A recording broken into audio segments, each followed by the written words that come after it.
কাউকে বদ্ধ করে না রাখাই ভালো। বদ্ধ করে রাখলে কারোরই ভালো লাগে না। যেমন মুক্ত আকাশে উড়তে সবার ভালো লাগে, তেমনি একটা পশু বলো, পাখি বলো, প্রত্যেকেরই খোলা আকাশের নিচে বাতাসের গন্ধ নিতে সবার ইচ্ছা করে। খোলা আকাশে থাকতে ভালো লাগে প্রত্যেকেরই। মুক্ত আকাশে উড়ে বেড়াতে পাখিরা অভ্যস্ত, কিন্তু সেই পাখিকে আমরা কি করি?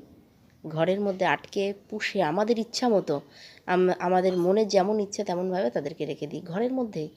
তাদেরকে উঠতে দেই না, খেতে দেই, খাবার খেতে দেই, সব করি, পায়খানা করলে পরিষ্কারও করি, কিন্তু একটাই করতে দেই না, সেটা হলো তার ইচ্ছা মতো ওড়া থেকে তাকে বাদ দিয়ে তার ঘরের মধ্যে রেখে দিই, যেটা তার স্বভাব সেটার থেকে তাকে বঞ্চিত করি আমরা। আচ্ছা, একবার ভেবে দেখো তো, যদি আমাদেরকে কেউ এরকমভাবে বদ্ধ করে ঘরের মধ্যে আটকে রেখে দেয়, কোথাও কখনো যেতে না দেয়, কেমন লাগবে? খুব ভালো লাগবে কি?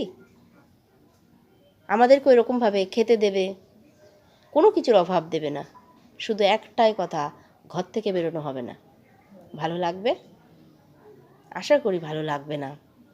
তাই যারা আমরা পাখি পুষি বা কোনো কুকুর পুষি, যাই করি না কেন, একটা দিকে যেন আমরা অবশ্যই ধ্যান দিই, যে তাদের ইচ্ছাটাকেও যেন আমরা মর্যাদা দিই, তাদের উঠতে দিতে যেন আমরা সাহায্য করি, উঠতে সাহায্য করি।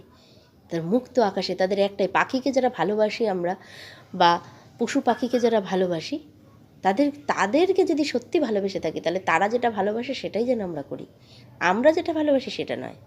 তবে সব সুন্দর হবে এবং আমাদেরকেও আর কেউ বদ্ধ করে রাখবে না, আমরাও মুক্ত হতে পারবো।